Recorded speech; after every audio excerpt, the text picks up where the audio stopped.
Hey everybody, welcome into The Ring, a really exciting day in the history of The Ring for a number of reasons. But let me tell you about our sponsor for today's show. First, go to shcarterinc.com. You can also go right over here in the show description and click on the link. Any of your needs, roll-off container rental, dumpster rental, they're everywhere, right? And I was just talking to one of the guys here about how he had seen one just the other day. I think there was one out at your daughter's house. Yeah, your daughter's house is what you talked about. Recycling services, they've been demolition services for over 50 years. They're family-owned. They're a great treat to deal with. Fill dirt, mulch, gravel, any of those things. Before you do any big project at your house, before you make any decisions about a construction project that you might be involved with, just reach out to the folks over at SH Carter. Again, go to shcarterinc.com. Give them a call. Ask for our friend Steve. Steve Carter, a big fan of the show, huge supporter of Clemson, a huge supporter of the Ring. So we're very fortunate to have our friends with SH Carter. Also, we're on the Roar's Facebook page tonight, right?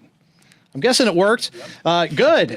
So we're on the Roar's Facebook page tonight. The Ring is officially now partnering with the Roar, which is the best sports talk station in the upstate. Heck, it's the best sports talk station in the state of South Carolina, growing so fast, doing so many special things right now. Well, the Roar is now expanding into digital programming, and it's starting with The Ring. So you can now catch The Ring on our Facebook page every Monday night at 7 o'clock. You can also check it out on the Roar's Facebook page if that's easier for you. And then it'll be running on the Roar's website, wccpfm.com, going forward. So what better way to kick off this historic day than bringing in these guys? I want to introduce my guest straight across from me from the Morgan Thomas Show. Morgan Thomas, good to have you here, sir. Excited to be here. Thank you. From the 4th and 16 podcast, Mr. Ellis Tolbert. Ellis, welcome. Glad to be here. I think everybody knows this guy sitting right next to me, Mr. Dean Cox, the Hat. Thank you, sir. Do you like people calling you Dean, or you want people to call you the Hat? I like for people to call me Dean because when they call me the Hat, they really don't know who I am.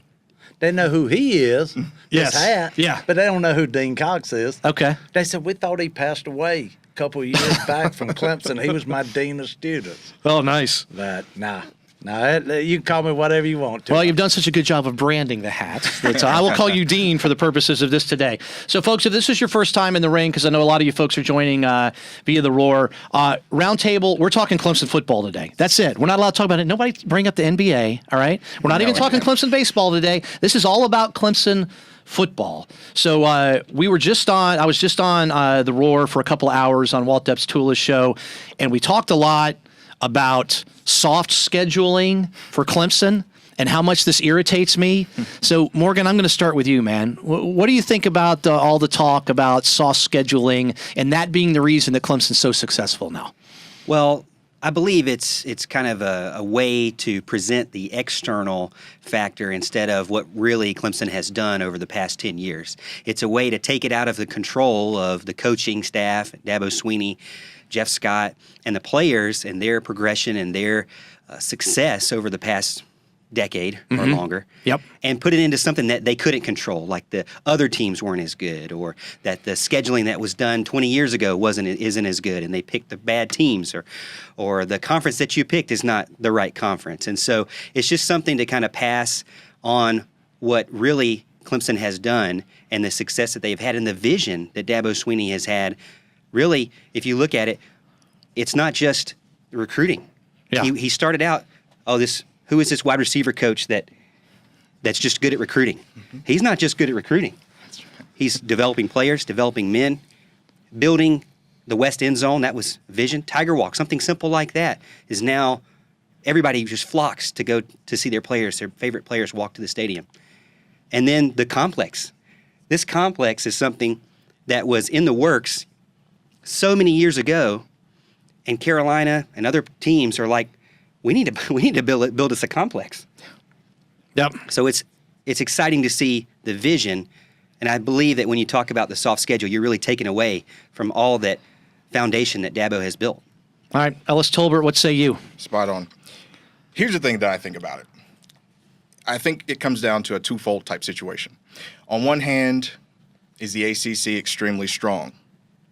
Most people would say no for whatever bias reason they have. Mm-hmm. But on the other hand, when you're talking about Clemson football, the reason why people are saying that Clemson has the weakest schedule, in my opinion, is because Clemson's so much better than everyone that they're playing. We're seeing that in the spreads that are coming out. We're seeing all of these other things happening. But here's the thing that I like to throw at people now. This is my new little shtick. If you were to take out, say for Alabama, Georgia, you take out all of the ACC teams and you put in all the other SEC teams, it's the same situation. You take out all the ACC teams, put in the Pac-12 schools, same. If you had Clemson in the Big 12 every year, 13-0.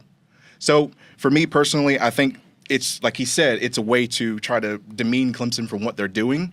But the reality is Clemson's just better than everyone they're playing. And that's not just in the regular season. We're seeing that in the postseason as well. So, you know, if anyone has any, and we've seen too, the ACC schools, when they're playing other schools, they're not doing so bad. Yeah. You know, we've seen this in the bowl season. We've seen this in, you know, a couple of head-to-head matches in the regular season. They're not so bad. I think the reason why people don't like it is another reason, and I don't want to ramble too much here, is Florida State, Miami, and Virginia Tech. Mm-hmm. Every team is allowed to have a rebuilding season or two. There was a point in time where it was easy to play Alabama. Same with Clemson. So at this point, I think that Florida State still has the talent. They're just dealing with a culture change. If they get that back on track, I can see them easily having a great season. Same with Miami, same with Virginia Tech. If these teams can get back on track, I think people will give the ACC a little more credit. Mm-hmm. But that's not to discredit Clemson. It doesn't matter what they do. They're still better than them. So that's just my personal opinion with that. Dean, what you got? Soft schedule? I see your face. I know how you feel. I know how you feel. It's not soft schedule. Let me tell you, what makes this schedule soft is that Clemson Tiger football team. That recruiting class right. that Dabo Swinney and that coaching staff has done. Just because they whip everybody's tail that they play, all of a sudden they look weak. Yeah. The ACC is weak. No, just because Clemson beat them, don't make them weak. Yep. You look at the SEC. How many ranked teams did they have last year? Like 2 or 3? I mean, we had 2 or 3, but no, don't give me this thing. You meet us in the championship game, and you beat us, and then you talk about a weak schedule. But don't be talking about no weak schedule just because Clemson's so bad and tough. Yeah. This is, you know, a lot of stuff, I just chalk it up, right? I mean, they've got to find something to come after Clemson about. You can't come after them about culture. Yep. You can't come after them about player arrests or GPA or a lot of the low-hanging fruit, I feel like, that some of the teams that have been successful in the recent years have had as well. You got to find something. So this is what it is. It's become the popular way to come after it. These are purple-colored glasses. And let me tell you, what comes out of this mouth tonight, y'all overlook it because I wear purple and orange colored glasses. I love it. Because I'm all in, baby. There you go. I think all of us are. Go Tigers. Yeah. For sure. Well, Dean, let's start with you, man. So all of you, the reason I had you in here to the ring today, well, first of all, I like all of you. So that's Thank good. you. You got that going for you. But you all are putting out great Clemson-related content on social media, which I just think is awesome. So, Dean, you're live at every Clemson event. You put more pictures up. I mean, if there was a Clemson event on the moon, you would be at the event. I know that. And you'd be posting pictures on social media. I don't know how that would work technology-wise, but you would do it. But tell us a little bit about the chat and the hat that you've got coming up. Okay. Well, first of all, let me tell you about Clemson Sports News. Yes. At Clemson Sports News, you will never see the hat holding a microphone in front of Dabo after practice. That's just not what the hat. The hat is the fan correspondent, the Clemson Sports News fan correspondent. So the fans are my people. Now, I love Clemson, and I'm going to be there. But I got a lot of people that are handicapped, that are less fortunate than the hat. Man, Clemson life, man, right here. I mean, that's what the hat is all about. Those kids, if I see them in a wheelchair, if I see them around, they know they're getting their picture with the hat. I got Brandon Stone. The other day I seen him learning how to swim. Mm-hmm. He's at every baseball game. I seen him learning how to swim. He's got MS. Now my grandson, which is 8, goes to the games with me, and the first thing he says is, let's go see Brandon. And yesterday we're swimming at a pool party, and he said, let's send Brandon a video and tell Brandon, hey, you swim so good, you ought to be over here with us. And he told us, he said, that is what encourages me to try to swim with what the problems that I have. So, I mean, that's what the hat is not the Clemson reporter. The hat is the fan man. And everybody loves this hat because if they can't make it to a game, they know they're going to live it through the hat. I mean, Dabo, now finally, all these years, instead of saying, get that clown out of here. No, Dabo's like, hey, I see the hat in the back. And he come up to me at Prowling Ground the other day, and he was like, hey, is this the chat with the hat? I hear that's the coolest, greatest thing ever now. But it ain't even started happening yet, except with Jim Phillips, which was his coach growing up.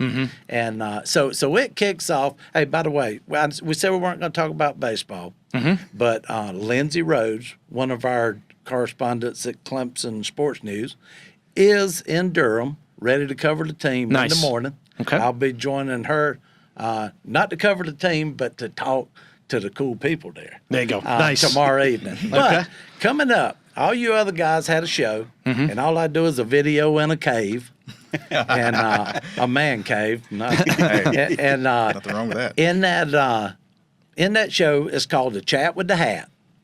We're kicking it off next Wednesday, and I did not even think about George's next Wednesday, but mine is at 7 o'clock. Yours is at 8:30. We're good, yeah. I love it. So we're good. So it'll be We got a little lineup of shows we're putting together here. See how this works? Yeah. But tonight I told you in my video today that I would announce my first guest. And I wanted somebody, and we want history. We want to hear cool stories from way back. So this one, with it being the first one, I wanted to be somebody that these young guys knew and somebody that us old guys knew. Am I an us old guy? No. Okay. That's what I mean. That's what I was thinking about. I'll take it. I'll take either one. Hey, so, put me in any group with you, man. So here Okay. we go. Okay, who you got? Live on the ring, Yep. C.J. Spiller. I love it. Oh, yeah. C.J. Spiller Get it? Big time. will debut the Chat with the Hat That's great. at Elkmont Trading, one of our sponsors.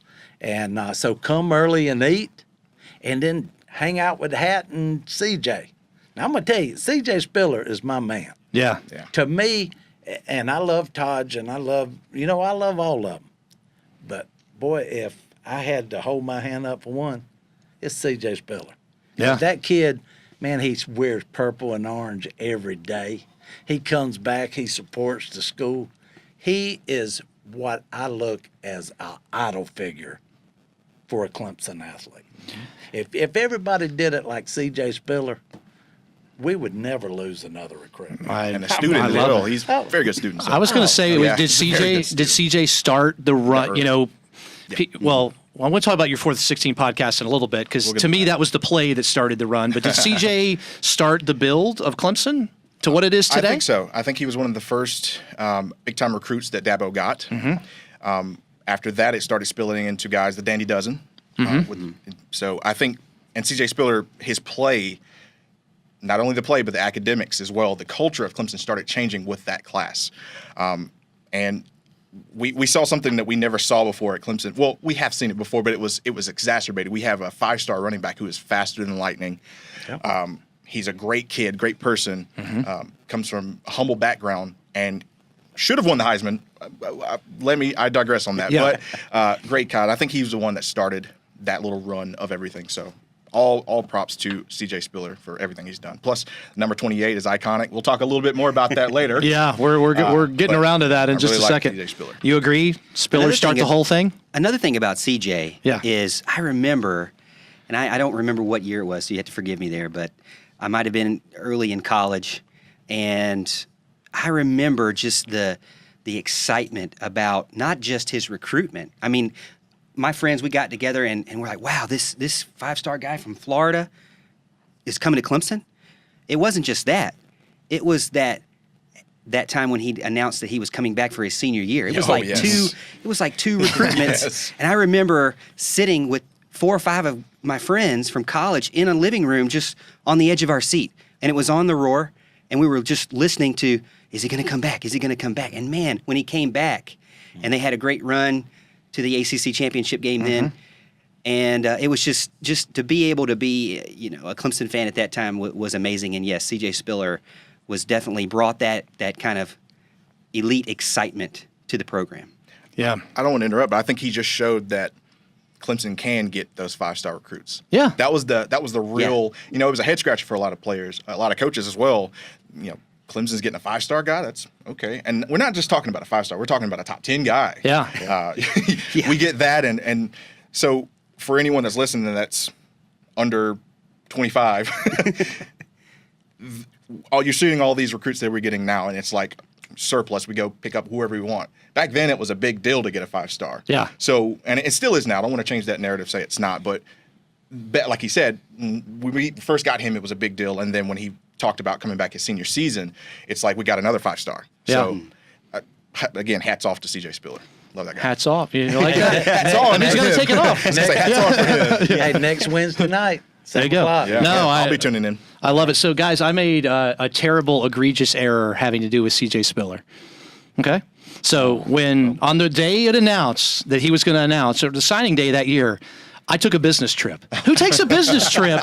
What kind of sports fan takes a business trip on recruiting day? But I remember I was calling my wife. I was texting her the whole day. I'm like, back then you didn't have CSN, right? Mm-hmm. So it was like a page on TigerNet that literally would just update, whenever a recruit would sign. I'm like, just keep checking it. Just keep refreshing. And if CJ Spiller's name hits that feed, then either call me or text me. And then when it did, I'm like, yeah, that's the guy. Let's go. But and that did start it all. But that was one of those days that, where were you? Yes. Right. Hey, I was on not my way in my house. to Willow Creek to play golf with Elite Turf when I owned a landscape company. Mm-hmm. And I was like, oh, my God, WCCP loses power in Five Forks. So I had to stop at Spice Diner and sit there. I was late. I missed 3 holes. You missed 3 holes. I missed 1 hole for the announcement and 2 holes for trying to keep the tears out of my eyes. There you go. He said it because we were little old Clemson. Mm-hmm. Yeah. And now it's just, man,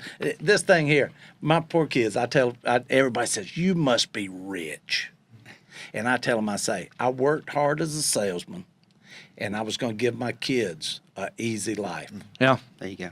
But now they got to work hard. Yes. All these national championships are burning it all. And Dabo asked me at the All-In Ball, he said, hey, what do you want me to do? Go 5-5 this year? Nah, let's win another one. Oh, that's awesome. Speaking of little old Clemson, little old Dabo Swinney was the guy that brought them in. So I think that was one of the things that Terry Don saw in Dabo. He was voracious when it comes to recruiting. He was successful as a businessman. He was successful in everything that he did. And, bringing in someone like CJ Spiller really solidified that. And, he pushed it even further with going in and essentially stealing Taj Boyd as well. So, again, all hats off. We're just on our crazy run right now, and I couldn't be more pleased. It's great to be a Tiger. It's great It to be a is. Tiger every day. It's also, what else is great? It's great to be Ellis Tolbert because he's got this podcast going, 4th and 16. Cool. That is absolutely fantastic, man. And I've gotten to know you a little bit over the last couple of months. So tell us where you came up with the 4th and 16 podcast idea, and a little bit about how you've been growing your show. Well, it's funny when you talk about that. I had been on Twitter for a little while, and people had been seeing some of my tweets and some of my predictions. Yep. And Twitter I couldn't fully express myself with Twitter. So I decided to have a podcast. We're going 17 weeks straight with that right now. Good for you. Today's episode comes out every Monday, 8:30 in the morning. Okay. The show was initially going to be called Third and Long. And everyone didn't like that. I had to vote for it, and they were like, "Third and Long, what's that?" And I was like, "I don't know these things. Just give me a name. Let's go with it." And what ended up happening is I had a vote, and a lot of people were throwing names at me. And when I saw the first 4th and 16, and I thought about that being a critical moment on the dynasty run that we're on now, I think if that play went differently, we could be on a slightly different path right now. Mm-hmm. But it just came, and it was like clockwork. As soon as that name came, I put it to vote. Everyone chose it, and I couldn't think of any more appropriate name for something that celebrates Clemson's success and Dabo's and all the former players that are very instrumental in bringing us where we are now. So absolutely love it. Like I said, every Monday 8:30. So I've had some pretty interesting people. And I've had Eric McLean, I've had Jordan Bianchi. Yep. Brandon Ford was actually on the April 16th show with the fourth and 16. That's awesome. So that was awesome. Yep. That worked out perfectly. Actually, I give credit to you. I did. I gave you that told me idea. So I'll give all credit to you for that. And that show was pretty good. And so we're going to be covering all things sports, Clemson. We've been focusing mostly on football right now, just because that's the hot topic. There's a lot going on with football. Yeah. We talked a little basketball. Haven't really got into baseball yet, but we still have time for that. But mostly we've been focusing on Clemson sports and football. Well, let me tell you something. It's not, these shows don't happen by accident, right? I mean, you got to put a lot of love of work. and effort, and the ring just didn't happen overnight. The chat with a hat is a labor of love, I'm sure, for a while, even to get off the ground and what you guys are doing. Mass respect for you, man. It's growing fast. Everybody check out Ellis Tolbert's 4th and 16 podcast for sure. So if CJ Spiller started, the run, is the 4th and 16 play. So first of all, you were there, I'm guessing, for 4th and 16 in person. No, I wasn't. What? No. I was there.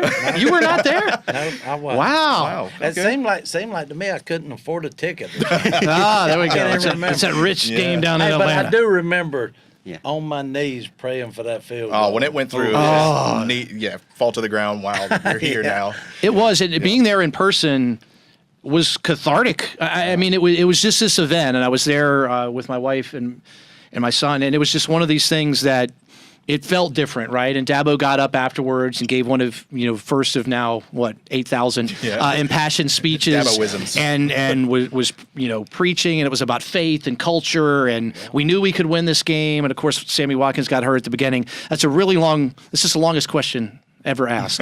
But did that start? To me, that's where I draw the line and say, hey, Clemson realized that day that they could win games like this on the big stage, and they haven't looked back since. I would say so. Again, speaking with Brandon Ford on the podcast, he mentioned that was one of the games where, leading up all this week, I know you guys remember this, when it was announced that Clemson was going to be playing LSU in Chick-fil-A Bowl, everybody goes, it's LSU. They just played the national championship the year before. Yeah. They're angry. They lost it. They had amazing players on their team, great team, especially defensively as well.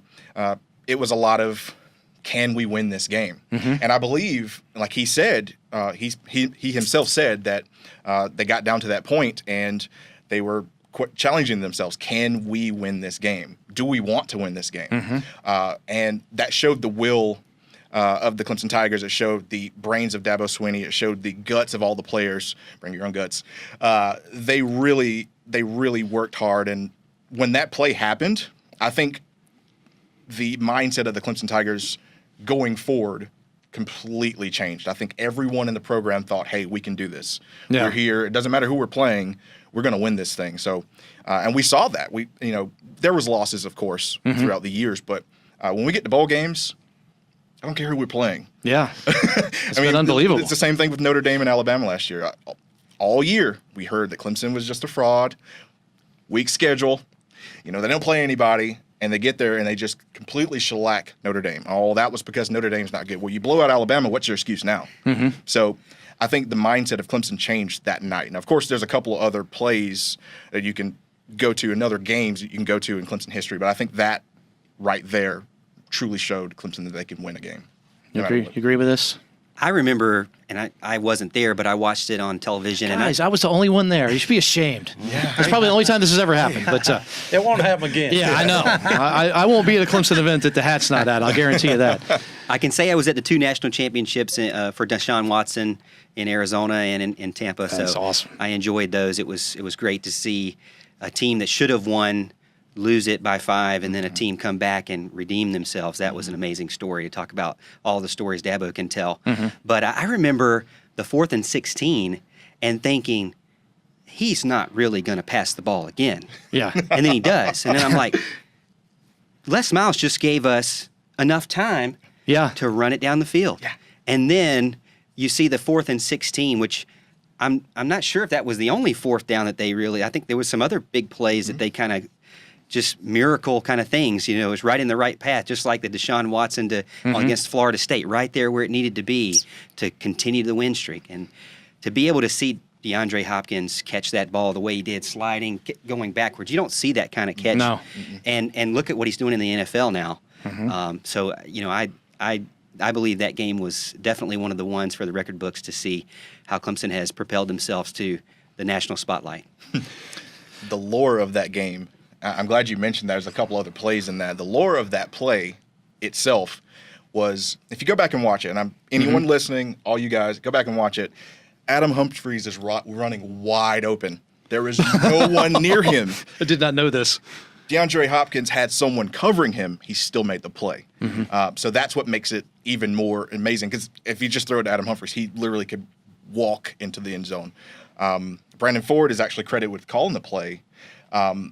He saw some plays that Les was calling during that game and said, hey, every single time they're coming with me, he's walking with me, throw it to, if we do this again, throw it to DeAndre Hopkins. Yeah. They did the play. Chad Morris is like, you're a genius. So, again, that everything that led up to that play, I wish I was there. Yes. You're lucky. I wish I was there. Yeah, one of my favorite Taj, moments. I remember Taj telling me at one of his galas at the Loon, hey, you were there this year. I was there this year. Awesome, man. Yep. Appreciate it. Yep. But no, Taj told, he said that I sat in the hot tub for like 3 days after that. Oh, he took a You beating. remember Yeah. they tried their best to kill him. Yes. Oh, yeah. Yep. Yeah, but tell me something. Since then, I hadn't heard that word Clemsoning. Oh, yeah. But wouldn't it What have, word? I don't like it. I don't know what that I is. think that Yeah. word has a different meaning now. Clemsoning to me means 44-16. You got it. Yeah. So but Dabo one time, boy, he got ticked hearing that. Oh, yeah. And it's so important for Taj Boyd. You know, there was one of my good buddies. I used to be in the military. My good buddy was honored at the halftime show on the field. And so we got to stay with ROTC on the field right there at the hill when they all ran down. You know, it was Taj Boyd. It was College Game Day, the return. It was Taj Boyd versus Jameis Winston.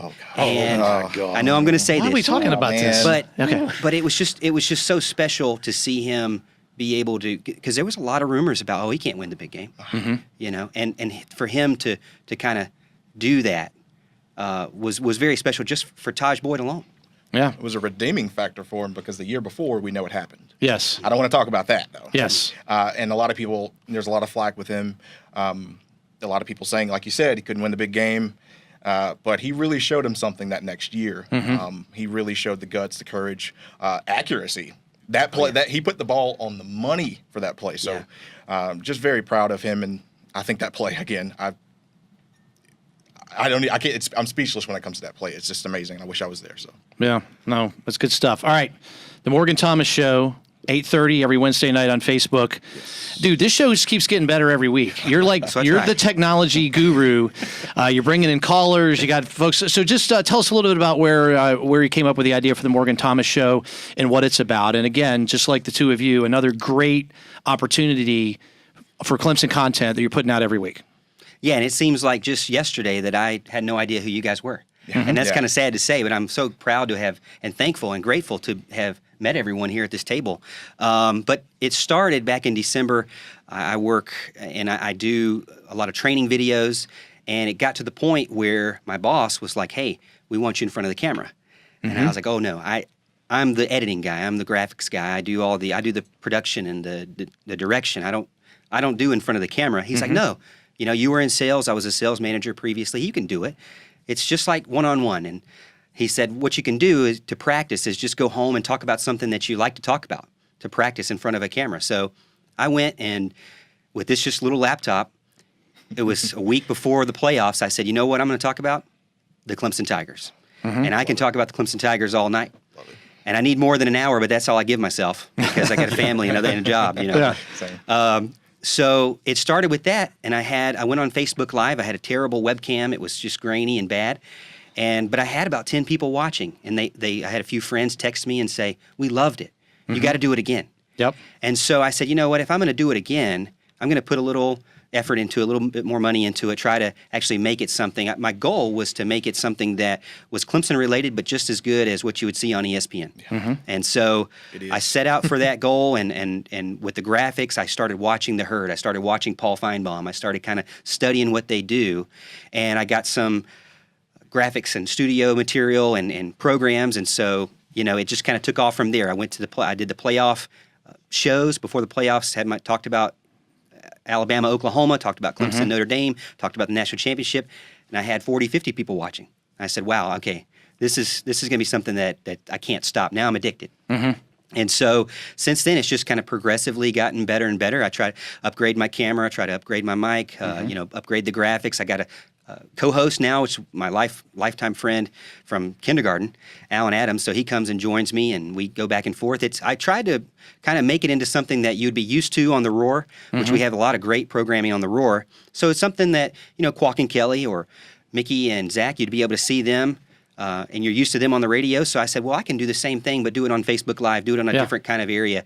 And it's just kind of taken off from there. You've helped me be able to get interviews with experts from Georgia Tech and Arkansas and, business coach, life coaches and stuff like that. So it's just kind of progressively getting better. My segment right now for the summer is Behind Enemy Lines. So a lot of my shows are going to be about let's talk to Georgia Tech authors and experts. I love it, let's talk to Texas A&M. Let's see what they think about us, because we could talk about Clemson all the time, but I wanted to kind of be a little bit different and get their perspective and lead into the season. So I'm excited to see the season. Just a few weeks ago, we finished with 500 followers, and now we're over 550. So it's growing rapidly, and check it out on Facebook. Yeah, no, it's good stuff, and It's amazing. and it's not easy. So anybody that takes a camera and points it at them and puts themselves out there, that's a risky and difficult thing to do. So you guys should all be really proud of the things that you're doing and that you're building out. So hey, I filled in for Walt Deptula on Road Rage today, and we talked about Tavian Feaster for like half the show. So I will ask you, Dean. We're all, I think, disappointed to see Tavian leave. Do you have an issue with him going to South Carolina? Nope. He Well, first of all, he hasn't announced he's going to South Carolina, but he's considering it. No, and I mean, he's got an education at Clemson, so that tells me he's too smart to go to South Carolina. I mean, he can make a better decision than that. Yeah. Yep. No, I understand. Hey, he's got 2 championship rings. He's got a Clemson college education. I mean, the boy's he did it. I mean, what a life. Yes. So now it's time to go and make that money. And he's got the body, and he's got the what do you call it? The goods. Yes. To go and get the money. Now, I give him credit enough to go somewhere that, hey, if you don't win but 10 games, but you get 5,000 yards rushing, go do it, baby. Let them see what you can do. Yes. Don't worry about that other team. You go get your stuff. You ain't going to be all in. You were all in at Clemson. You're not going to be all in where you're going. You're for yourself and you're for your family. So you go get it, but don't go to South Carolina because you're too smart for that. Ellis, what do you think? I have no problem with it. Of course, with any other school, there's pros and cons. Pros is he's immediately the best running back on their roster. Yep. Maybe even the best offensive player that they have. Dowdle, Turner, Mondenson's still there, but they did have Tyson Williams transfer out. So they've got spots. Even though they have a lot of running backs, he would immediately be the best running back. Yes. He also brings them a different mindset when it comes to culture. I think you have a guy like Brian McClendon would use him properly. I'm not saying that Tony Elliott doesn't, but I'm just saying that there's a good opportunity for him to go there and be a feature back. Here's the cons. Most importantly, they still have no offensive line. It would hurt them very bad. And the reason why that's a twofold thing is because their schedule is absolutely awful. Where that can actually help him a lot because of the exposure. How well are you going to do against a Alabama, a Georgia, Texas A&M, a Clemson defensive line even? Yes. So to me, I don't like it. I wouldn't advise him to go there. I'm just a nobody though. But if he went there, it wouldn't hurt me one bit. You're the same. Are we all going to agree on this? I'd like to say I disagree, just for the sake of argument. Yes. I disagree as a fan. Yes. In the sense that I don't want to see a number 28. At least change your number. Yeah. Don't wear 28. Yeah, that's good. That's bugging you. I can tell. It's really bugging me. But Yes. So don't wear 28. But as we were saying earlier, he came out and he said, I want to be around a team that has a bunch of weapons. I want to be on a team that's a playoff contender. I want to be on a team. I don't really necessarily, he said he didn't really necessarily mind being the number 2. Mm-hmm. He likes where he's at with Clemson, which would be the number 2, right? But, when you look at Carolina, for example, even my friends that are Carolina fans, they admit that he could probably help them win 2 more games. Yes. Probably get them over the hump on some of those close games. But taking them to the playoffs, that wouldn't be. And when he mentioned that he wanted that and those things that he mentioned, he basically was saying Clemson. My hope is that it wasn't, when he says personal issues, that it wasn't something that could have been addressed and that he didn't let the team know about, didn't let the coaches know about. But it seems that that's not the case. It seems like T. Higgins and the other guys that have been vocal on Twitter about it have said that they support any decision that he makes. I tell you what, Kelly Bryant came on Twitter recently and was just really talking up Missouri. And I wouldn't be surprised if maybe he went over there. I wouldn't be surprised if a certain linebacker, Shaq Smith, went over to Missouri, especially these guys who can play immediately. Even though they're teams that won't go to the playoffs in the sense, but it'd definitely be a team where he's with somebody that is probably kind of like a brother nowadays. I mean, you play with somebody for 3 years, especially your quarterback who's handing the ball to you. You probably have a lot of respect for Kelly Bryant. I know a lot of the players still. I saw a picture where they went to his spring game. It was like 15 players who went to the spring game, starters, to check him out. So I wouldn't be surprised if another Tiger team picked up some of these Tigers that are moving on. But like I said, I don't see a lot of the other teams being as good a fit as Carolina, and I hate to say that because he can improve them drastically. He can get a lot of playing time. He goes to Oklahoma. He's 4th in line behind the quarterback. Yeah. Hurts. And so but I will say there's another team in the Big 12, the Texas Longhorns, that were really hoping to land a running back this season or this signing day, this signing period, and didn't get one. And so they jumped and called him immediately. They were one of the first teams to name him. And so I wouldn't be surprised if he went to Texas, but then I still question, you're going from Clemson. That's a big change. There's a lot of hype around Texas going to the playoffs, but we know hype doesn't win games. And so they still are probably going to have to play Oklahoma twice in order to get to the playoffs. That's a tall task, but they do have weapons. Obviously, ECU, Virginia Tech, other teams that are in the mix, those to me just seem. But I think both of you guys tweeted a couple of days ago that there's a stat out there that these guys don't go to greener pastures more often than not. There's a stat out there where a lot of them don't even get teams after they transfer. And that's scary to me. Well, we're all agreeing. No one on Facebook is agreeing with us. Benedict Arnold better not go down to South Carolina. Won't name any names. But no, it's fine. Hey, everybody's entitled to their opinion. And I just, it's interesting. And that stat that you're talking about, it's less than 20% of the kids who've gone into the portal have landed at other Power 5 kids. There's been about 450 Power 5 players that have gone into the portal. Less than 20% have ended up at another Power 5 school. Yeah. Wow. Yeah. And almost half of them are uncommitted. Yeah. So there's a lot of kids going in there. And again, you're hearing about Tavian Feaster when he goes in there that 14 schools probably call him within 15 minutes, right? Yeah. And you're hearing about these quarterbacks that go in there and everybody wants them. There's a bunch of kids that are going in there, and right now, in many cases, it's a reality check. And in most cases now, when you enter, you're like giving up your scholarship when you go into the transfer portal. And if you don't get a lifeline from somewhere else, you're either going to go to a group of 5 school or potentially an FCS school. So the whole transfer portal thing is just a hot mess. I don't like it. I agree with all those points. There's a couple of things when it comes to Tavian Feaster. Tavian Feaster is kind of, to me, similar to Kelly Bryant in the situation. So I like that you said Missouri. He's only got one more year to play. Yeah. So, and the thing with Kelly Bryant is that he wants to get enough tape to get himself in the NFL. He wants to develop himself. It's the same thing with Tavian Feaster. There's a good chance, though, that Lynn J. Dixon may have been nipping at the heels a little bit more than we think. So I think that playing with, because I know he knows he's not going to beat out Travis Etienne. I think everyone knows that. But the type of play, and he mentioned the depth chart was important, so I'm glad you mentioned some of that. The only question I have with going to Missouri is that they have Larry Roundtree, a guy who's looked at as a first-round running back right now. So Tavian Feaster, he could be part of a tandem duo, but like we said at Oklahoma, Kelly Bryant's also going to run the ball at Missouri. I definitely like Texas. Texas is one of the schools I like. They have a quarterback who's, for a lot of people, are looking at as a potential Heisman guy. They've got weapons around him, especially at wide receiver and tight end this year. Very good offensive line. They've had guys go pro in that almost every year. And they have Keontae Thompson, running back, who is only a true sophomore.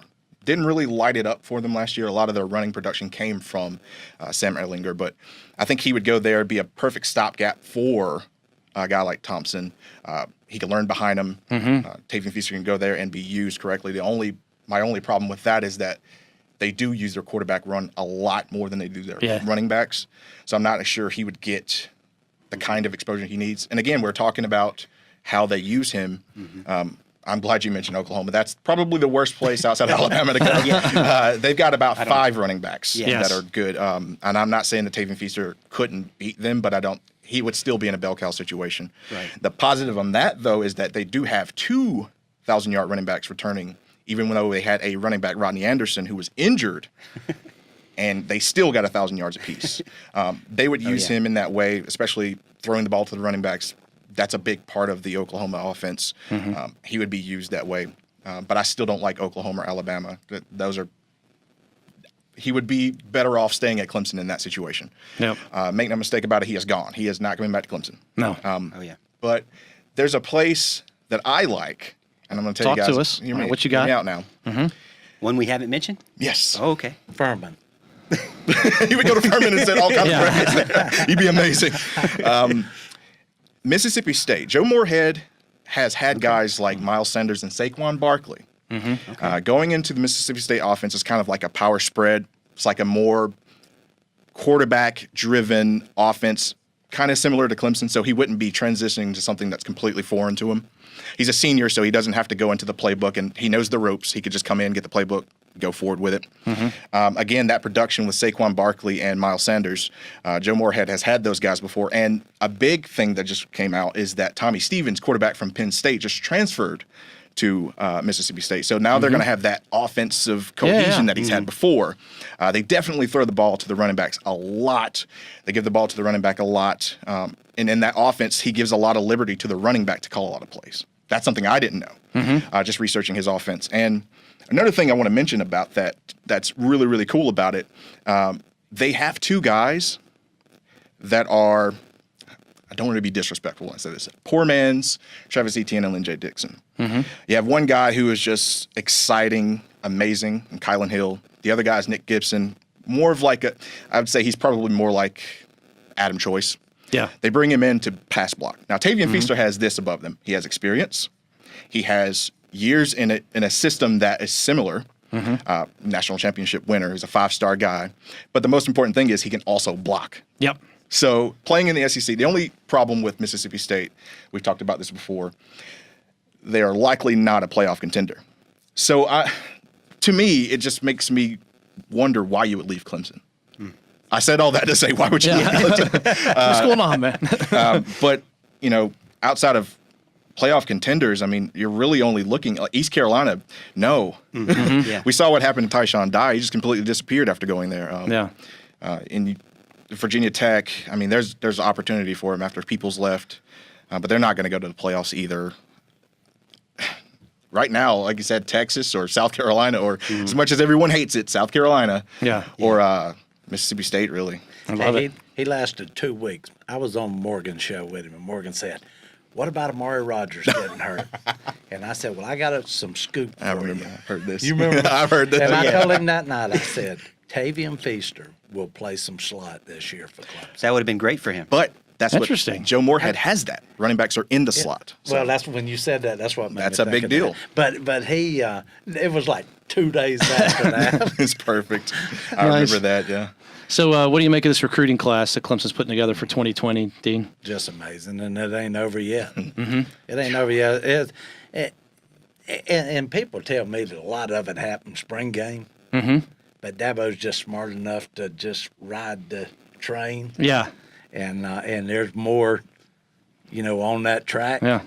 But I think that running back that we got Saturday, was that Saturday? That was Saturday. That was Saturday. Yep. I think he's going to be a little golden nugget. The problem that I heard about him is he loved Georgia, and Georgia didn't offer. Now, he's still a stud, and I hear he's probably about like this dude. He looks like a bruiser. He's a big that time can guy. get that 3 yards. Yeah, he can. But if Georgia misses out on that 5-star that they wouldn't offer him for, Right. is he gonna say, "Oh, well, I'm going to my boys"? I mean, you don't know. To be sure, he comes to Clemson. You seen that thing that WYFF put out of Deshaun talking about all these boys from California and all Yes. coming to Clemson? Yeah. That purple and orange, you get here and you just are in awe.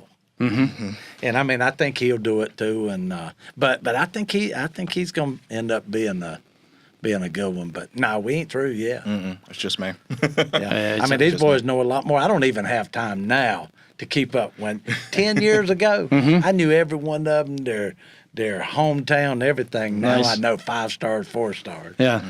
You just keep track of the 5 stars now because there's so many coming that's a full-time job. That's what I'm hearing. Yeah, for sure. What's your take, man? I mean, it's going to be the best recruiting class at Clemson, I think, ever, but they're talking about it being as Ever. historic as one of the top recruiting classes to any school ever. Yeah. Yeah. I think Rivals has them 600 points, 400 or 600 points ahead of LSU. Yep.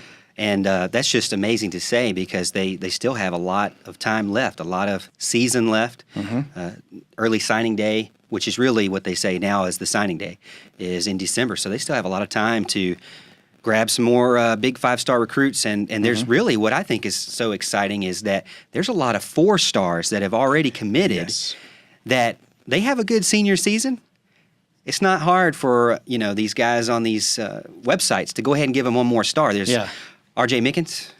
He's already a 4-star commit. Really, probably one of the best safeties in the nation, and had some injury issues in his junior year. But there's a lot of articles out there that say, hey, he has a good senior season. There's another 5-star right there for you without having to go outside of who they already have. DeMonte Capehart, another one. He's a monster. I've seen some He's a video of monster. his I've recently seen this that kid in looks person. ridiculous. He's a monster. Nice. And on top of who we already have, I mean, I got him listed here. Brian Brissy, basically That's the monster. Yeah. J.J. Yeah, Watt he's an Jr. cap. Yeah. If you watch any For of sure. his film, Now- nobody who lines up in front of him stays standing up for more than 2 or 3 seconds, Nope. which will be, I will love to see that. And then you got DJ Uiagalelei, Yes. which I'm glad I just said that. Perfect. Nice. You can quote me on that one. Good You're job. good. I'll let you say it. Notice I'm a smart host. Let Yeah, you that's say it. right. He can. They say he's just in a lot of realms, just like a generational quarterback, like Freakish. Trevor, can throw 70, 80 yards on his knees. Doesn't mind waiting a year and going and playing baseball. That's So huge. Dean will get to see him in the stadium. But if he's on his knees, he's down. We don't want him on Unless his you're killing Mon in against practice. Unless you're killing Mon against LSU in a 7 overtime game. That's about it. That's what I always tell. Exactly. So how many can we take this year? That's one I think question. there's I don't 7 know. more. There's 7 or 8 more, I think, at wanna least, say aren't there? 25. And if this portal keeps up, Yeah, that's But they have to be. I think they have to be graduates for that scholarship to be given up. Yes. I don't think you can be. I think if just someone that's not a graduate transfers out, you don't keep that. You don't get that spot back. So, Yep. but yeah, it's going to be a nightmare for a lot of people looking at this recruiting class for Clemson right now. I'm glad you guys mentioned 2 of the big hitters. I like Kobe Pryor. He's a lot of people they're kind of down on him. His 40 time's a little slow, around that 4.8 time. He's acknowledged that, and he's working on it. And I guarantee you, Power Hour at Clemson is going to get him. He's definitely going to be fine. But he is definitely that James Davis type guy. We haven't seen that in a long time. That's going to be good, especially with the contrast of having a guy. Travis Etienne's gone. Barring injury, he's gone. Yeah. So you're going to have Lynn J. Dixon, you're going to have Dukes. You're likely going to still have Malusi, and you're going to have Bowman. But when you have him, he's going to have a different aspect to the game. You're going to be able to put him in if you need short yardage. He can also catch the ball, so very good player. Georgia Tech was on his radar, and glad he didn't go there. Yeah. And then you talk about Brian Brzee. His hands, when you look at his hands, the guy can swim like a monster, but he can also like he said, push you over. Very strong kid. I saw him at the spring game. He looks ready to go now. Yes. His body type is ready to go now. He's versatile. He can play inside, outside.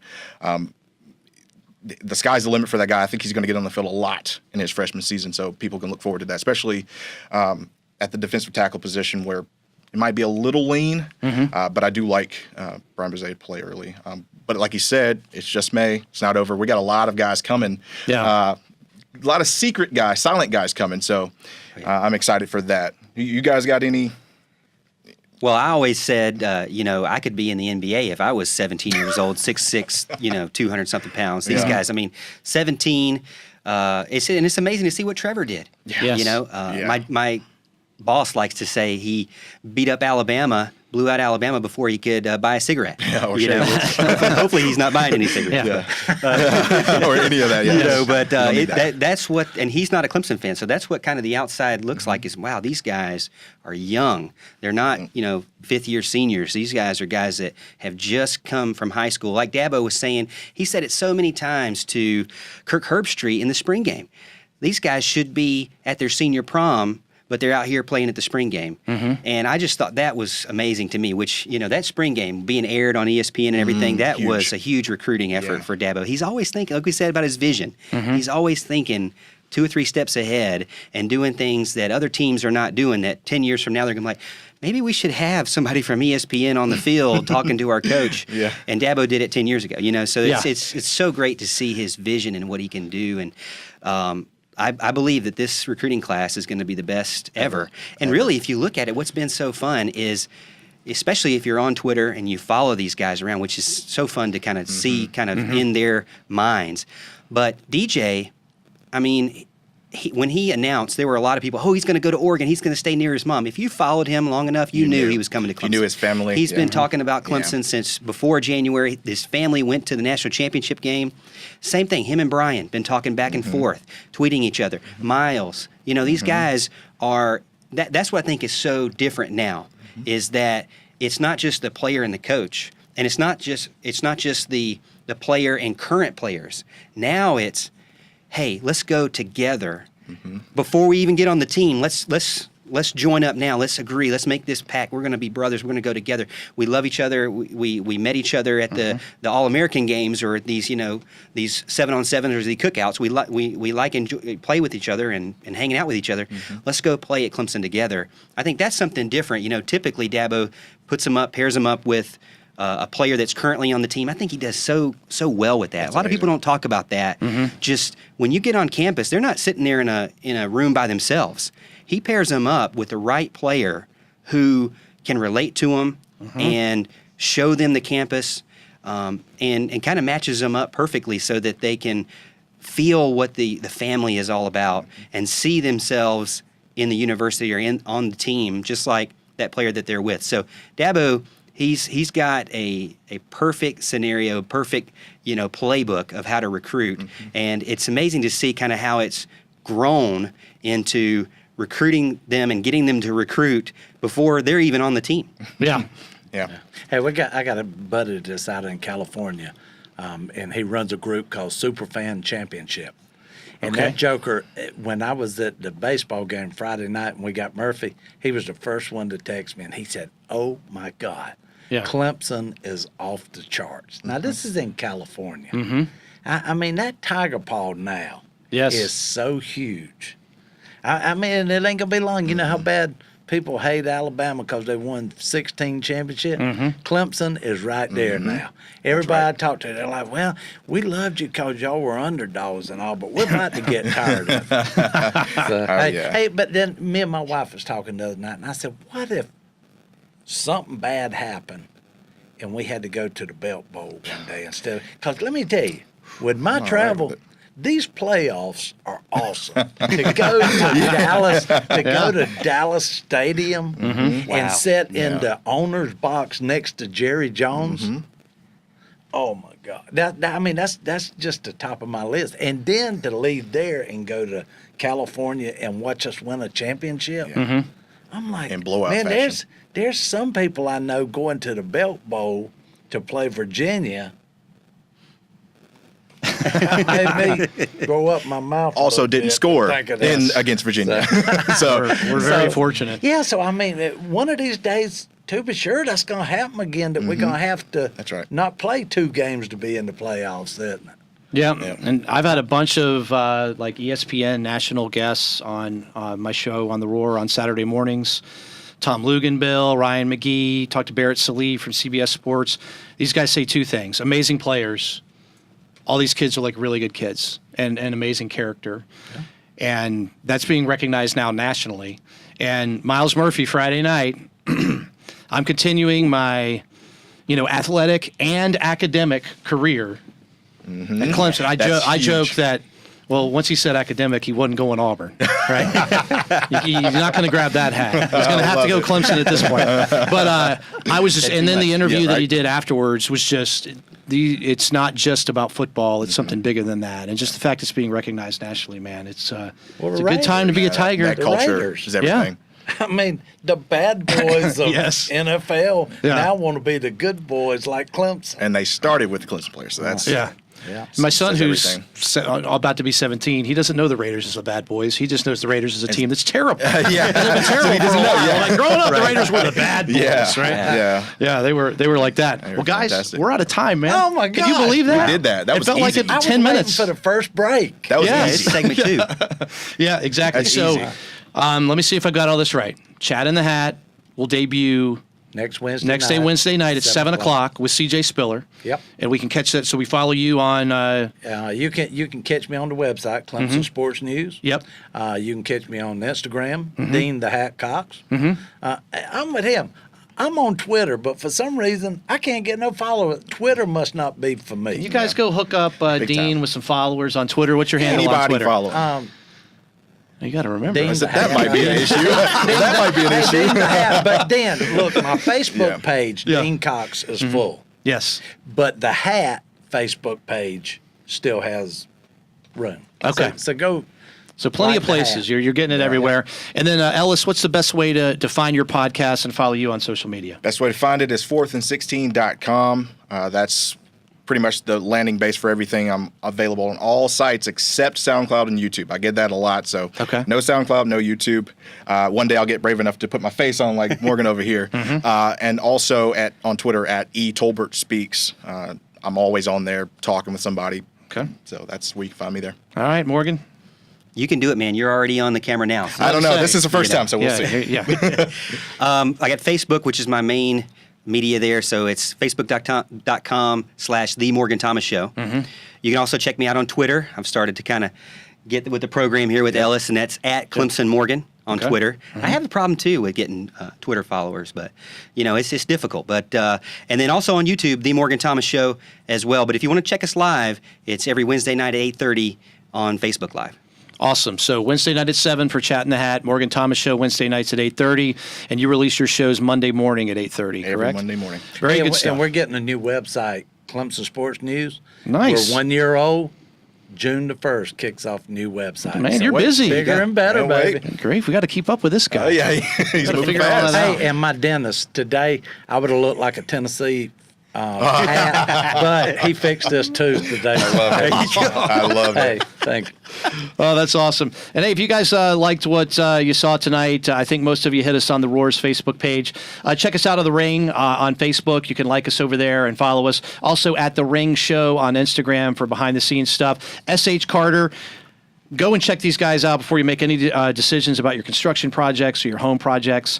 And you can go and click on their link, shcarterinc.com, in the show description. The Ring returns in 2 weeks. We're taking next Monday off because it's Memorial Day. Everybody have a really good time. Check us out on social media, see who the guests are going to be in 2 weeks. You guys have a fantastic night, and go Tigers. Go Tigers. Yep.